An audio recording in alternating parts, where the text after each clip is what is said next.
మండంతా అగ్గి నా కడుపులో ఉంది.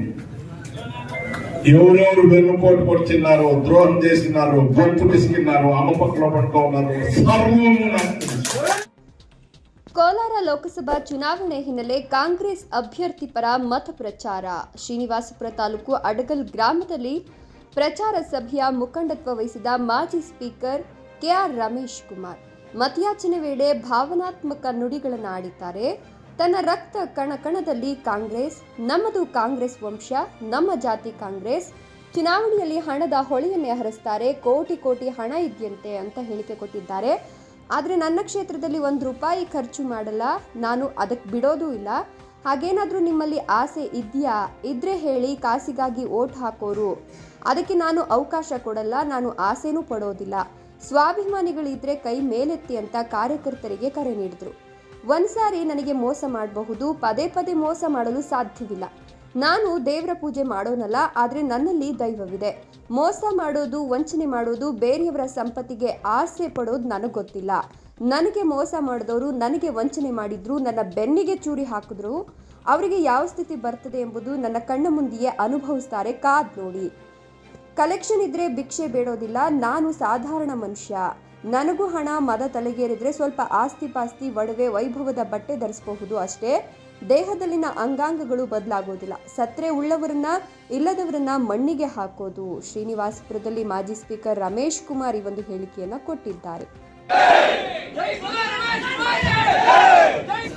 మనమెవరు రాముడు భక్తులు కాదు.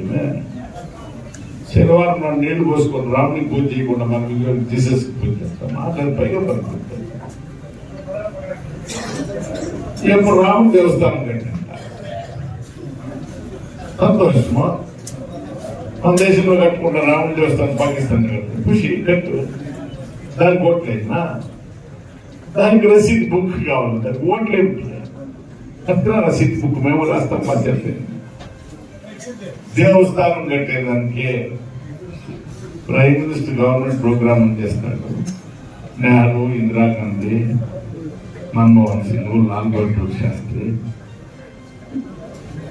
మహానుభావులంతా దేశం కట్టేది ఏంటి? ఒక రైల్వే ట్రాక్ వేసింది, ఒక చెరువు కట్టింది, ఒక ప్రాజెక్ట్ వేసింది, ఒక ఫ్యాక్టరీ కట్టింది, ఒక రోడ్ వేసింది, ఒక హాస్పిటల్ కట్టేది, ఒక కాలేజ్ కట్టేది. ఇది ఓట్లు తీసుకున్నాడు జగన్. ఎట్లాంటి వాడికి రసీదు బుక్ ఎత్తుకొని ఓట్లు కొట్టేది అనిపించారు. రెండవది హెచ్చుగా ఏం చెప్పేప్పుడు మీకు అర్థమయ్యే భాషలో చెప్పాలి. కరోనా వచ్చి కదా, కరోనా వచ్చినప్పుడు మన బతికు ఏమైందని నాకంటే బాగా మీకే తెలుసు. చచ్చిపోతే పీనికలను ముట్టేదానికి బంధువులు పోలా, తండ్రి చచ్చిపోతే కొడుకు పోలా, కొడుకు చచ్చిపోతే తల్లి పోలా, తల్లి చచ్చిపోతే బిడ్డలు పోలా. జేసీబీలో పీనికలు ఏం ప్రైమ్ మినిస్టర్ అప్పుడు మనకు చెప్పిన గ్యాప్ ఉందా? అంటే చచ్చిపోతా ఉంటే చప్పట్లు కొట్టిన చెప్పేవాడికి ఇప్పుడు ఓట్లు అంట. ఇష్టం ఉంటే వేసుకోండి, నాకేం అభ్యంతరం, ఏమైపోతుంది. ద్రోహానికి కూడా ఒక హద్దు ఉంటుంది, స్వార్థానికి కూడా ఒక హద్దు ఉంటుంది. కాంగ్రెస్ ఎంతో మంది త్యాగాలు చేసిన వాళ్ళు, ప్రాణాలు ఇచ్చిన వాళ్ళు, ఆస్తులు పోగొట్టుకున్నట్టు వాళ్ళు గట్టిగా నిజమే. మధ్యలో కొందరు వాళ్ళ స్వార్థాలకు ఉపయోగించుకోవాలి. ఉంటే ఉంది, దాని పెద్ద సంగతి. మనిషి స్వభావం. క్యాండిడేట్ గెలిపించి పంపించాలి. పార్టీ రుణం నా పైన ఉంది. ఇప్పుడు ఈ జవాబుదారికి ఇక్కడ నిలబడిందా? క్యాండిడేట్ వచ్చినాడు, క్యాండిడేట్ స్వార్థం పలికేది, మీతో పరిచయం చేసేది, ఆ పనంతా బ్లాక్ కాంగ్రెస్ అధ్యక్షుడు అక్బర్ షరీఫ్ గారు చేస్తారు. ఒక్కరు కూడా నిశ్శబ్దంగా గొడవ లేకుండా కూర్చోటి ఇనుకోండి. ఈ కార్యక్రమం తర్వాత క్యాండిడేట్ చింతామణి పదవలసి వస్తుంది. ఇది ముందు అనుకోని ప్రోగ్రాం కాదు. నిన్న చీఫ్ మినిస్టర్ గారు కాంగ్రెస్ అధ్యక్షులు కుటుంబం దేవస్థానానికి వచ్చింది.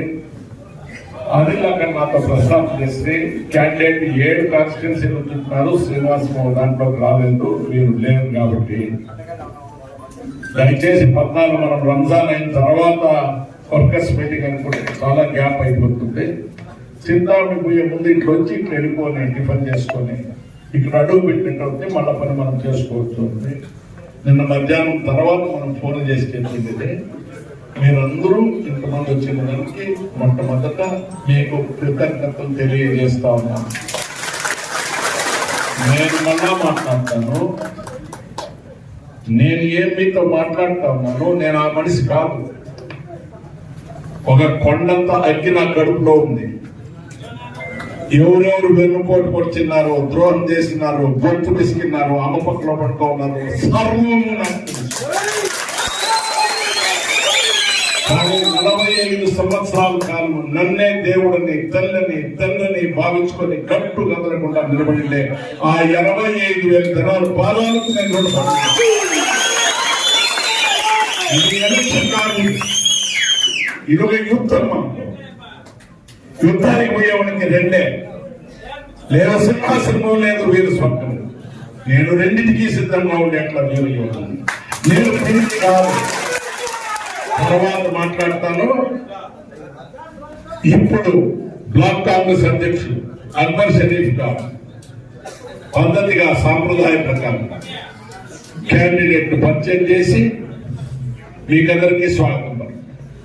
చూసే పనిలా, ఊర్లోకి వచ్చే పనిలా, దేవుడు మెరడు మీ ఇంటి దగ్గర వచ్చే పనిలా, మీరు నీళ్లు తాగే పనిలా, స్కూల్ పోయే పనిలా, మీ డ్యూటీ ఏమన్నా రథోత్సవం అయితే పాల్గొట్టచ్చు. తోరణం మాలిగా ఏమిటికి ఉపయోగిస్తా ఉంటే వెళుతూ అంతా మొత్తం దానికి ఉపయోగిస్తా ఉంటే, ఎవరన్నా బయలు చచ్చిపోతే పీడికి కావాలంటే దానికి ఉపయోగిస్తా ఉంటే, గొడ్డు చచ్చిపోయిందని తీసుకుపోయి మాది దొడ్లో వారేనంటా ఉంటే మీరెక్కడున్నారు? ఇప్పుడు బాగా జ్ఞాపకం పెట్టుకోండి. తల్లి తండ్రికి పుట్టాడుగా జ్ఞాపకం పెట్టుకోండి. మీ పరిస్థితులు బదలాయించింటే దానికి కారణం ఈ సంవిధానము, ఈ చట్టము బదలాయించి దీన్ని తిరగతిప్పేదానికే మోదీ ప్రయత్నము. అంటే మీరు మళ్ళీ వాపస్ మాది దొడ్డికే పోవాలా, మా దొడ్డికే పోవాలా, ఓడిపోయే కాలనీకి పోవాలా, మళ్ళీ పుట్టుకోసుకే రావాలా, మళ్ళీ శనివారం నీ చేతికి రావాలా, మళ్ళీ కుదిరి నీ చేతికి రావాలా, చచ్చిపోయిన గొడ్లు కోసుకోవాలా, మీ బిడ్డలు స్కూల్కి రాకూడదు.